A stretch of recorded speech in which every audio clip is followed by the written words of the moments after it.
Today we are here with a very eminent political leader of the country, with the eminent psephologist, Mr. Yogendra Yadav. So do you think political discourse in India has become truly ugly? It's been for quite some time, and actually over the years you see a decline in the quality of political vocabulary, in what leaders can say to each other, what they can say about each other. To my mind, it's not merely a function of the decline of political leadership itself. It is also a function of the attention that the media has given to them. So who do you blame for this sorry state of affairs in India? In the last instance, in a democracy, people are responsible. It is not the right thing to blame simply the political class, because the political class doesn't come from Mars. They come from within ourselves. We create them, we make them into our representatives. So in a sense, if there is a weakness, and indeed there is a weakness, because some of the biggest, the most populous and deprived groups have no voice in our democracy. The country is going through such a major drought. And you don't find this reflected in our parliament, you don't find it in our television, you don't find it in our newspapers, you don't find it in our drawing room conversations. So something is clearly amiss. So do you think that BJP is using CBI to use against its political scores? To my mind, when I thought of those raids, the timing looked suspicious, the selection of the bureaucrat looked suspicious. I asked myself, if this was a principal secretary of Madhya Pradesh or Haryana, would he be investigated? I doubt it. I asked myself, would they have not asked permission from Prime Minister's office? Probably they would have.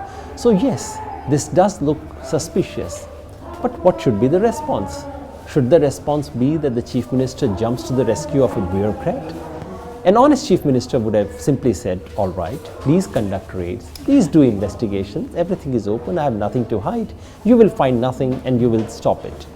The trouble is that that's not how the government responds. So the government defends a bureaucrat exactly in the same way in which they defend their MLAs, exactly the same way in which they defend their tainted ministers. That puts the whole thing in a very different perspective. Sir, the Delhi Chief Minister Arvind Kejriwal, he has called the Prime Minister Narendra Modi a psychopath and a coward.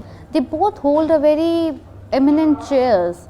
So when a Chief Minister calls PM something like this, especially when he is more of an international figure, does this harm the image of the country? I think in many ways both of them belong to the same category, because if you remember, Mr. Narendra Modi, when he was in opposition, was equally irresponsible. In fact, even in power, he's been pretty irresponsible about the way he's spoken. So in some ways, they mirror each other. So do you think, what are your views on the Delhi's Lokpal bill, and how is it different from the previous one which you formed it? It is not the Lokpal that millions of people had demanded from Ramlila Maidan. It is not the Lokpal that Delhi government itself had framed 1 year ago. They've taken a complete U-turn.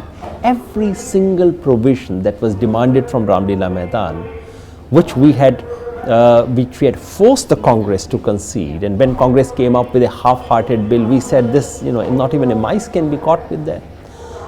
The Aam Aadmi Party government has forgotten all those things. They have carefully picked out each of those things which could have made Lokpal independent, which could have given it autonomy, which could have given it financial autonomy, which could have given it power in terms of investigation. Every one of those things has been taken out. So who do you see as the biggest rival of PM Modi in 2019? Will it be Mr. Nitish Kumar or will it be Mr. Arvind Kejriwal? I think it's too early to say that. We don't even know how these things will pan out. My own reading is that this politics of anti-BJPism, which Mr. Nitish Kumar has played successfully in Bihar, in which Mamata Banerjee, Arvind Kejriwal, Sharad Pawar and everyone in Lalu Prasad Yadav is joining. So we see the possibility of a national Mahagathbandhan stretching from Sonia Gandhi and Sharad Pawar to Lalu Prasad Yadav, Arvind Kejriwal, Nitish Kumar, Mamata Banerjee and so on. I don't think that's the way to take on the BJP. This would actually strengthen the BJP in the long run. And all these games that are being played out with 2019 in mind, and I really think much of this drama about CBI and much of the games being played out in Delhi right now are nothing but preparation for 2019. The trouble is, if you make so much elaborate preparations, so much in advance, they normally don't work out.